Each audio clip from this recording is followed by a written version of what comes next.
Hi welcome to my YouTube channel Techjeen. पिछली video में हम लोगों ने कोड स्प्लिटिंग के बारे में पढ़ा था। हमने देखा था कि कोड स्प्लिटिंग का कॉन्सेप्ट क्या होता है, लेजी लोडिंग एंड सस्पेंस का कॉन्सेप्ट क्या होता है, कैसे इसको इंप्लीमेंट कर सकते हैं। ये सारी चीज़ें हमने पिछली वीडियो में कवर कर ली थी। अगर आप लोगों ने अभी तक पिछली वीडियो नहीं देखी तो काइंडली पिछली वीडियो को ज़रूर देख लेना।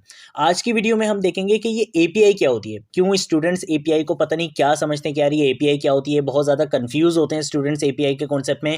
आज हम बहुत ईजी एग्जाम्पल के साथ देखेंगे कि यार ये एपीआई क्या होती है और कैसे हम एपीआई से डेटा को फेच कर सकते हैं, गेट कर सकते हैं। ठीक है, तो ये सारे इंपॉर्टेंट कॉन्सेप्ट्स को हम इस वीडियो में डिस्कस करेंगे। इसके साथ साथ आने वाली कुछ वीडियोस भी हम एपीआई से रिलेटेड इंपॉर्टेंट कॉन्सेप्ट्स को डिस्कस करेंगे। ठीक है, तो आने वाली वीडियोस भी एपीआई से रिलेटेड होने वाली है, लेकिन आज की वीडियो में सबसे पहले हम ये समझेंगे कि ये एपीआई आखिर होती क्या है, क्या कंफ्यूजन रहती है स्टूडेंट्स को, और इसके साथ साथ एपीआई से डेटा को कैसे फेच कर सकते हैं। ठीक है, तो सबसे पहले मैं एक काम ये करता हूँ कि मैं यहाँ पर आकर एक न्यू कंपोनेंट फाइल बना लूंगा। किस नाम से बना लूँ?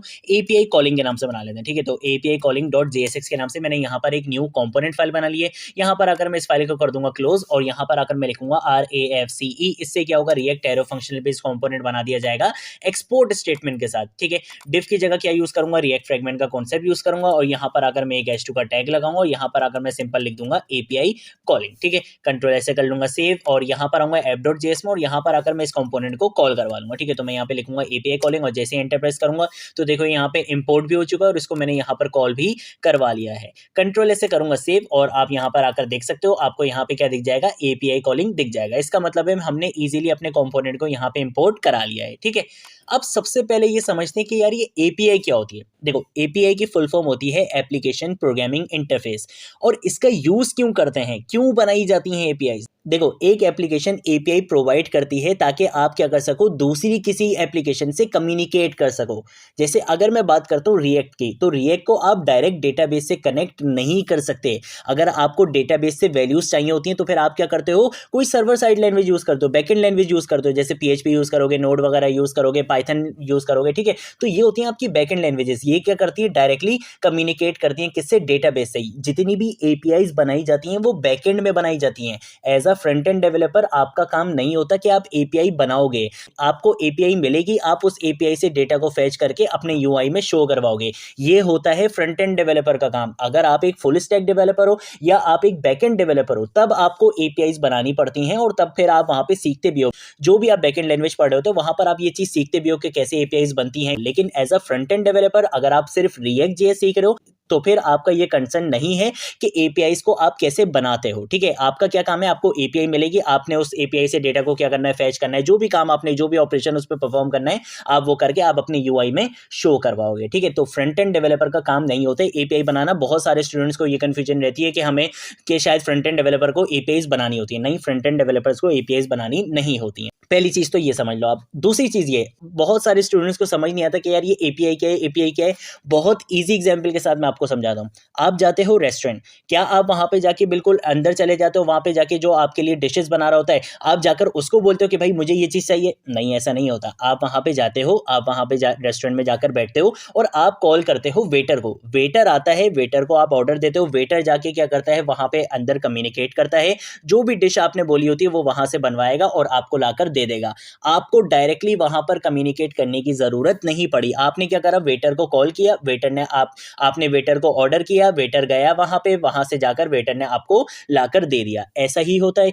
सेम यहां पर जो वेटर वाला कॉन्सेप्ट है वो कौन करता है, ये एपीआई। अब आपने हमेशा ये चीज याद रखनी है कि एपीआईज क्या है, वेटर हैं। आप डायरेक्टली डेटाबेस से कनेक्ट नहीं हो सकते। आप क्या करोगे, एपीआई के थ्रू डेटा को फेच करोगे। ठीक है, और वो एपीआई कहां पर बनी होंगी, कहां पर बनाई जाती हैं, बैकएंड लैंग्वेजेस में बनाई जाती हैं। यहाँ रिएक्ट के अंदर आप एपीआई को क्रिएट नहीं करते हो। ठीक है, तो ये होती है एप्लीकेशन प्रोग्रामिंग इंटरफेस, यानी कि एपीआई। क्या आप एक एप्लीकेशन से दूसरी एप्लीकेशन में कम्युनिकेट करना चाहते हो, वहां से कोई डेटा फैच करके लेकर आना चाहते हो, कोई भी काम करना चाहते हो। ठीक है, तो अब ये तो चीज हमने देख ली कि भाई ये होती है एपीआई। अब कहां से एपीआई मिलेंगी? ठीक है, तो हम एक काम ये करते हैं कि भाई यहां पर आएंगे, मैं यहाँ पर आकर लिखूंगा फेक जेसन एपीआई। ठीक है ना, मैं यहाँ पे लिखता हूँ फेक जेसन एपीआई। ठीक है ना, और जैसे एंटर प्रेस करूंगा, ये जो पहली वेबसाइट आ रही है आप इस पे चले जाओ, वरना आपके पास और भी बहुत सारी वेबसाइट्स आ जाएंगी और यहाँ पर आपको एपीआईज मिल जाएंगे। ठीक है, अब ये जेसन का मतलब क्या है? जेसन का मतलब होता है जावास्क्रिप्ट ऑब्जेक्ट नोटेशन। ऑलमोस्ट जितनी भी एपीआईज होती हैं उनका जो फॉर्मेट होता है वो जेसन फॉर्मेट होता है। ठीक है, मैं आपको दिखा भी देता हूँ कि जेसन फॉर्मेट कैसा होता है, अगर किसी को नहीं पता, वैसे तो पता होगा। मैं इस फॉर एग्जांपल यहाँ पे क्लिक करता हूँ तो यहाँ पर ये जो फॉर्मेट है ना, जावास्क्रिप्ट ऑब्जेक्ट नोटेशन का फॉर्मेट होता है, ये होता है जेसन फॉर्मेट। ठीक है, तो हम क्या करेंगे, हम इस यूआरएल को यहाँ पे कर लेते हैं कॉपी, कंट्रोल सी से मैंने कॉपी कर लिया। और अब एक काम ये करते हैं कि जब भी हमने क्या करना होगा, डेटा को फेच करना होगा, तो उसके लिए हम क्या यूज करते हैं, फेच एपीआई यूज करते हैं, जो हमने जावास्क्रिप्ट में पढ़ी थी। और उसमें हम क्या करते हैं, हम यूआरएल प्रोवाइड करते हैं, वो क्या करता है, उस यूआरएल पे जाता है, फेच करके गेट करके आपको लाके दे देता है जो भी आपने वहां से डेटा मंगवाया होता है। ठीक है, तो फॉर एग्जांपल मैं क्या करूंगा, मैं यहाँ पे फेच तो यूज करूंगा, लेकिन उससे पहले जब भी आप रिएक्ट के फंक्शनल बेस्ड कंपोनेंट में काम कर रहे होगे, आप अपनी एपीआईज को कॉल करवा रहे होगे, तो आप हमेशा यूज इफेक्ट के हुक में क्या करोगे, उसको कॉल करवाओगे। बस ये चीज याद रखना। अगर आप क्लास बेस्ड कंपोनेंट में काम कर रहे हो तो आप कंपोनेंट डिड माउंट वाले मेथड में, कंपोनेंट डिड माउंट वाले लाइफ साइकिल मेथड में कॉल करवाओगे अपनी एपीआईज को। और अगर आप फंक्शनल बेस्ड कंपोनेंट में काम कर रहे हो तो आप यूज इफेक्ट हुक में क्या करोगे, इसको कॉल करवाओगे। ठीक है, तो मैं यहां पर आकर क्या करूंगा, मैं यहां पे इस तरीके से अपने यूज इफेक्ट हुक को यूज करूंगा। और यहां पर आकर मैं सिंपल क्या यूज करूंगा, फेच एपीआई का कॉन्सेप्ट यूज करूंगा। यहां पर आकर मैं क्या करूंगा, उसका यूआरएल यहां पे पेस्ट कर दूंगा। ठीक है, मैंने यूआरएल पेस्ट कर दिया। अब ये क्या करता है, ये आपको एक प्रॉमिस रिटर्न करता है। तो प्रॉमिस को रिजॉल्व करने के लिए आप क्या यूज करते हो, डॉट देन का मेथड यूज करते हो, और इसके अंदर आप यहाँ पे एक पैरामीटर बताते हो। ठीक है, आप यहाँ पे बोलोगे कि भाई इसके पास क्या आएगा, एक रिजल्ट आएगा। ठीक है, अब वो रिजल्ट किस फॉर्म में आएगा, वो रिजल्ट आएगा जेसन की फॉर्मेट में। अब इस जेसन की फॉर्मेट का तो यार मुझे कोई काम नहीं है, मुझे क्या करना पड़ेगा, इसको जावास्क्रिप्ट की फॉर्म में कन्वर्ट करना पड़ेगा, ताकि फिर मैं अपने यूआई पर इसको शो करवा सकूं। तो वो काम कैसे कर सकते हैं, अब ये जो डेटा है वो किसके अंदर आ चुका है, इस रिजल्ट के अंदर। तो मुझे क्या करना है, मैं यहां पर आकर लिखूंगा रिजल्ट डॉट जेसन का मेथड यहां पे यूज करूंगा। इससे क्या होगा कि आपका जो जेसन फॉर्मेट में डेटा था वो किस में कन्वर्ट हो जाएगा, जावास्क्रिप्ट में कन्वर्ट हो जाएगा।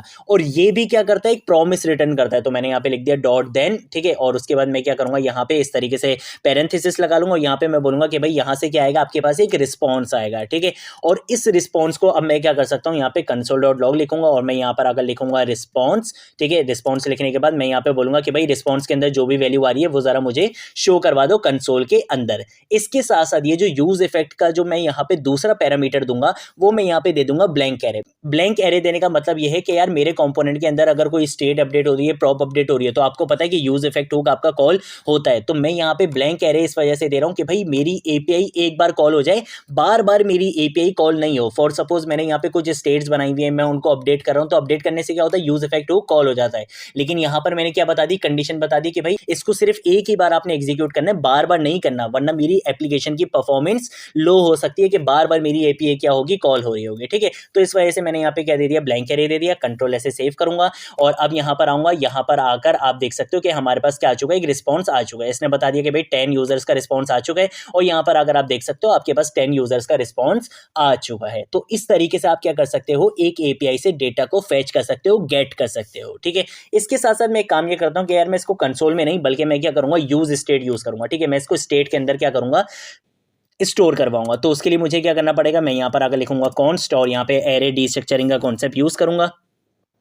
यहाँ पर अगर फॉर एग्जांपल मैं बोल देता हूँ, आइटम नहीं डेटा बोल देते हैं। ठीक है, डेटा बोल देते हैं, यहाँ पे आके मैं लिख दूंगा सेट डेटा बोल देते हैं। ठीक है, इक्वल टू, और यहाँ पे आके मैं यूज स्टेट हुक का क्या करूंगा, यूज करूंगा। तो यहाँ पे मुझे यूज स्टेट हुक का क्या करना है, यूज करना है। तो मैंने यहाँ पे लिख दिया यूज स्टेट हुक, और इसके अंदर मैं इनिशियल वैल्यू दे देता हूँ एम्प्टी एरे, कि भाई अभी क्या है, एम्प्टी है हमारी स्टेट। और उसके बाद जब ये यूज इफेक्ट हुक कॉल होगा, यहाँ पे क्या होगा, एपीआई से डेटा आएगा, किसके अंदर आ जाएगा, इस रिजल्ट के अंदर आएगा। उसको मैं जावास्क्रिप्ट में कन्वर्ट करवाऊंगा। जावास्क्रिप्ट में कन्वर्ट करवाने के बाद वो किस में आ जाएगा, रिस्पॉन्स में आ जाएगा। सेट डेटा का यहाँ पे मैं फंक्शन यूज करूंगा। मैं बोलूंगा कि भाई आपने डेटा की वैल्यू को सेट कर देना। क्या सेट कर देना है, जो भी रिस्पॉन्स के अंदर वैल्यू आ रही है। ठीक है, ये चीज मैंने यहाँ पर बोल दी है। और उसके बाद अब मैं क्या करूंगा, मैं काम ये करना चाहता हूँ कि मैं अपने डेटा को टेबल के अंदर शो करवाना चाहता हूँ। तो उसके लिए मुझे क्या करना पड़ेगा, यहाँ पे टेबल बनाना पड़ेगा। तो मैं यहाँ पर अगर टेबल बना लूंगा, और इस टेबल को मैं चाहता हूँ कि भाई बॉर्डर भी दे दूँ। ठीक है ना, तो बॉर्डर हम यहाँ पे दे देते हैं, फॉर एग्जाम्पल 1 दे देते हैं। ठीक है, और उसके बाद इस टेबल के अंदर मैं यहाँ पे आके लिखूंगा क्या, मैं यहाँ पर आकर लिख लूंगा टेबल का हेड। ठीक है, टेबल का हेड आएगा, तो टेबल के हेड के अंदर आपने टीआर का टैग भी यूज करना है, यानी कि टेबल की रॉ। और इसके अंदर मैं यहाँ पे क्या बताऊंगा, टीडी बताऊंगा। ठीक है, टी डी यहाँ पे लिख लेते हैं, और इसको हमने यहाँ पे क्लोज भी करना पड़ेगा। तो मैं यहाँ पे टी डी को क्लोज कर दूंगा। ठीक है, अब यहाँ पे मैं डेटा क्या क्या लेना चाहता हूँ। ठीक है, मेरी एपीआई में क्या क्या डेटा आ रहा था, चलो एक बार जरा चेक कर लेते हैं क्या क्या चीज़ आ रही थी। आईडी आ रहा था, नेम आ रहा था, यूजर नेम आ रहा था, ईमेल एड्रेस, और एड्रेस में ये सारी चीज़ आ रही थी। हम एड्रेस में एक काम ये करेंगे, सिर्फ सिटी को ही यहाँ पे यूज कर लेंगे। ठीक है, बाकी की चीज़ हम रहने देते हैं, सिर्फ आपको कॉन्सेप्ट समझाना है, ठीक है ना। तो यहाँ पर आकर मैं क्या बोलूँगा, मैं यहाँ पे आगे सबसे पहले लिख दूंगा आईडी, उसके बाद कंट्रोल डी से कॉपी लाइन डाउन करूँगा। यहाँ पर आकर मैं क्या लिखूंगा, यहाँ पर आकर फॉर एग्जाम्पल मैं लिख लेता हूँ नेम, और उसके बाद हम यहाँ पे लिखेंगे यूज़र नेम, ठीक है ना। तो यहाँ पे हम लिख लेते हैं यूज़र नेम, और उसके बाद कंट्रोल डी से कॉपी लाइन डाउन करके यहाँ पे हम क्या लिखेंगे, ईमेल लिखेंगे, ठीक है। तो यहाँ पर हम लिख लेंगे ईमेल, और उसके बाद लास्ट चीज़ हम यहाँ पे क्या लिखेंगे, एड्रेस, या सिंपल हम यहाँ पे क्या कर लेते हैं, सिटी लिख लेते हैं, ठीक है। कंट्रोल एस से कर लूंगा सेव, और यहाँ पर आऊँगा, यहाँ पर आकर आप देख सकते हो कि अभी आपको यहाँ पे इस तरीके से टेबल का हेड दिख रहा है, ठीक है। अभी हमने डेटा को यूज़ नहीं करा है, तो हम क्या करेंगे कि भाई जो भी आपकी एपीआई में डेटा आ रहा है, आप क्या करो, उसको टेबल की बॉडी में शो करवा दो, ठीक है। तो मैं यहाँ पे आगे सबसे पहले लिखूंगा टी बॉडी, और इसके अंदर हम यहाँ पे लिखेंगे टी आर, लेकिन टी आर को हम डायरेक्टली यूज़ नहीं करेंगे। हम यहाँ पे क्या करेंगे, सबसे पहले तो यहाँ पे JSX का फॉर्मेट यूज़ करेंगे, और यहाँ पर आकर मैं बोलूँगा कि भाई डेटा के अंदर क्या आ रहा है, सारा आपका एपीआई का डेटा आ रहा है। मैं यहाँ पे लिखूंगा डॉट, और इस पर मैं लगाऊंगा मैं फंक्शन। फॉर लूप नहीं लगाओगे आप, क्योंकि JSX के अंदर फॉर लूप सपोर्ट नहीं होता है, मैं फंक्शन सपोर्ट होता है, ठीक है। तो मैंने यहाँ पे बोल दिया मैं फंक्शन, और ये मैं फंक्शन क्या करेगा, ये एक कॉल बैक फंक्शन लेगा, और यहाँ पे आके मैं बोल दूंगा कि फॉर एग्जाम्पल इसके अंदर वैल्यू आ रही है वैल्यू, और यहाँ पर अगर मैं क्या करूँगा, मैं इस तरीके से यहाँ पे स्पेस दे देता हूँ, और यहाँ पर आने के बाद मैं क्या करता हूँ कि मैं इसी TR और TD को यहाँ से कॉपी कर लेता हूँ, ठीक है ना। कंट्रोल C कर लूँगा, और यहाँ पर आकर इसके अंदर कंट्रोल V से पेस्ट करवा दूंगा, ठीक है। मैंने ये सारी चीज़ें पेस्ट करवा दी हैं। एक काम ये करते हैं कि इसकी फॉर्मेटिंग थोड़ी सी अच्छी कर लेते हैं,